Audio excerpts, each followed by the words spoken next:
ابو ذر ایک جوڑا پہنے ہوئے تھے اور ان کا غلام بھی جوڑا پہنے ہوئے تھا۔ سبب دریافت کیا گیا تو کہنے لگے کہ میں نے ایک شخص یعنی غلام کو برا بھلا کہا تھا اور اس کی ماں کی غیرت دلائی یعنی گالی دی، تو رسول اللہ صلی اللہ علیہ وسلم نے یہ معلوم کر کے مجھ سے فرمایا، اے ابو ذر، تو نے اسے ماں کے نام سے غیرت دلائی ہے، بے شک تجھ میں ابھی کچھ زمانہ جاہلیت کا اثر باقی ہے۔ یاد رکھو ماتحت لوگ تمہارے بھائی ہیں، اللہ نے اپنی کسی مصلحت کی بنا پر انہیں تمہارے قبضے میں دے رکھا ہے، تو جس کے ماتحت اس کا کوئی بھائی ہو تو اس کو بھی وہی کھلائے جو آپ کھاتا ہے، اور وہ کپڑا اسے پہنائے جو آپ پہنتا ہے، اور ان کو اتنے کام کی تکلیف نہ دو کہ ان کے لیے مشکل ہو جائے، اور اگر کوئی سخت کام ڈالو تو تم خود بھی ان کی مدد کرو۔ صحیح بخاری حدیث نمبر 31۔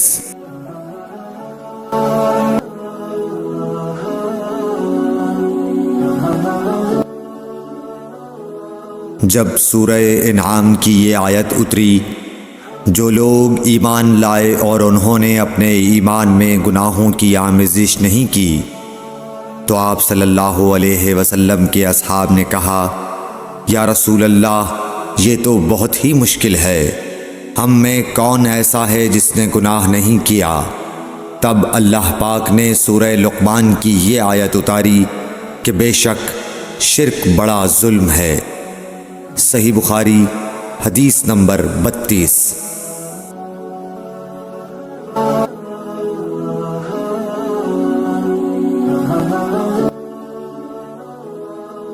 رسول اللہ صلی اللہ علیہ وآلہ وسلم نے فرمایا، منافق کی علامتیں 3 ہیں، جب بات کرے جھوٹ بولے، جب وعدہ کرے اس کے خلاف کرے، اور جب اس کو امین بنایا جائے تو خیانت کرے۔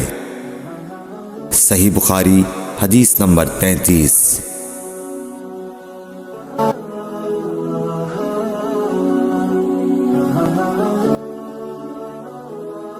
رسول اللہ صلی اللہ علیہ وسلم نے فرمایا کہ 4 عادتیں جس کسی میں ہوں تو وہ خالص منافق ہے، اور جس کسی میں ان 4 میں سے ایک عادت ہو تو وہ بھی نفاق ہی ہے جب تک اسے نہ چھوڑ دے۔ وہ یہ ہیں، جب اسے امین بنایا جائے تو امانت میں خیانت کرے، اور بات کرتے وقت جھوٹ بولے، اور جب کسی سے عہد کرے تو اسے پورا نہ کرے، اور جب کسی سے لڑے تو گالیوں پر اتر آئے۔ صحیح بخاری حدیث نمبر 34۔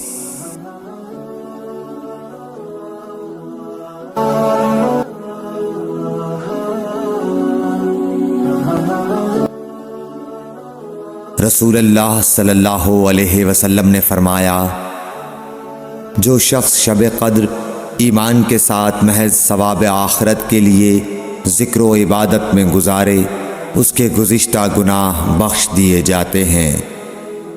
صحیح بخاری حدیث نمبر 35۔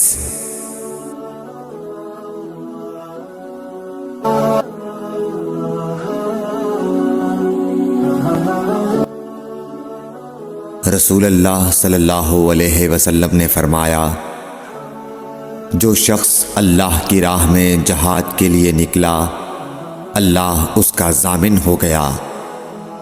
اللہ تعالیٰ فرماتا ہے، اس کو میری ذات پر یقین اور میرے پیغمبروں کی تصدیق نے اس سرفروشی کے لیے گھر سے نکالا ہے۔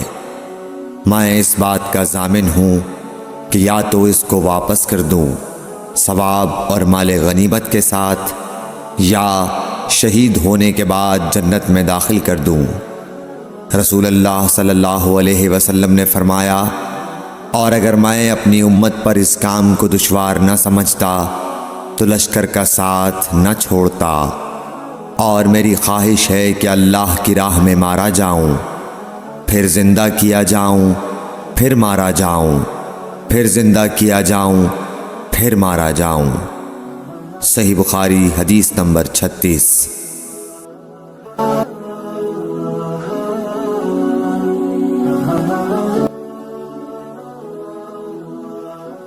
حضرت صلی اللہ علیہ وسلم نے فرمایا، جو کوئی رمضان میں راتوں کو ایمان رکھ کر اور ثواب کے لیے عبادت کرے، اس کے اگلے گناہ بخش دیے جاتے ہیں۔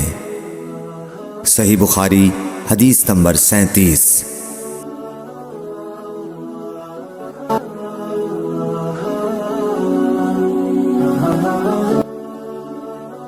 حضرت صلی اللہ علیہ وسلم نے فرمایا، جس نے رمضان کے روزے ایمان اور خالص نیت کے ساتھ رکھے، اس کے پچھلے گناہ بخش دیے گئے۔ صحیح بخاری حدیث نمبر 38۔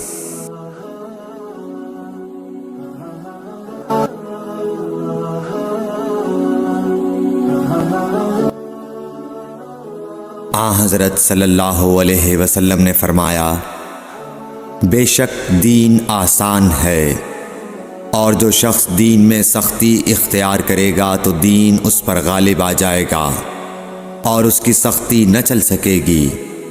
بس اس لیے اپنے عمل میں پختگی اختیار کرو اور جہاں تک ممکن ہو میانہ روی برتو، اور خوش ہو جاؤ کہ اس طرز عمل سے تم کو دارین کے فوائد حاصل ہوں گے، اور صبح اور دوپہر اور شام اور کسی قدر رات میں عبادت سے مدد حاصل کرو۔ نماز 5 وقتہ بھی مراد ہو سکتی ہے کہ پابندی سے ادا کرو۔ صحیح بخاری حدیث نمبر 39۔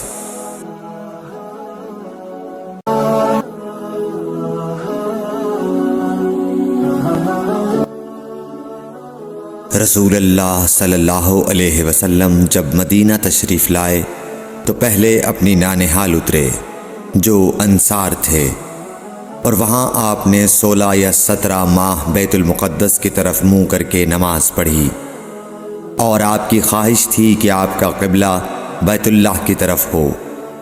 جب بیت اللہ کی طرف نماز پڑھنے کا حکم ہو گیا تو سب سے پہلی نماز جو آپ نے بیت اللہ کی طرف پڑھی عصر کی نماز تھی۔ وہاں آپ صلی اللہ علیہ وسلم کے ساتھ لوگوں نے بھی نماز پڑھی۔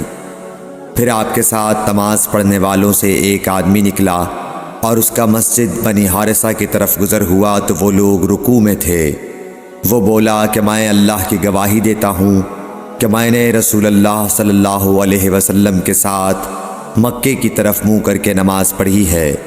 یہ سن کر وہ لوگ اسی حال میں بیت اللہ کی طرف گھوم گئے، اور جب رسول اللہ صلی اللہ علیہ وسلم بیت المقدس کی طرف منہ کر کے نماز پڑھا کرتے تھے، یہودی اور عیسائی خوش ہوتے تھے، مگر جب آپ نے بیت اللہ کی طرف منہ پھیر لیا تو انہیں یہ امر ناگوار ہوا۔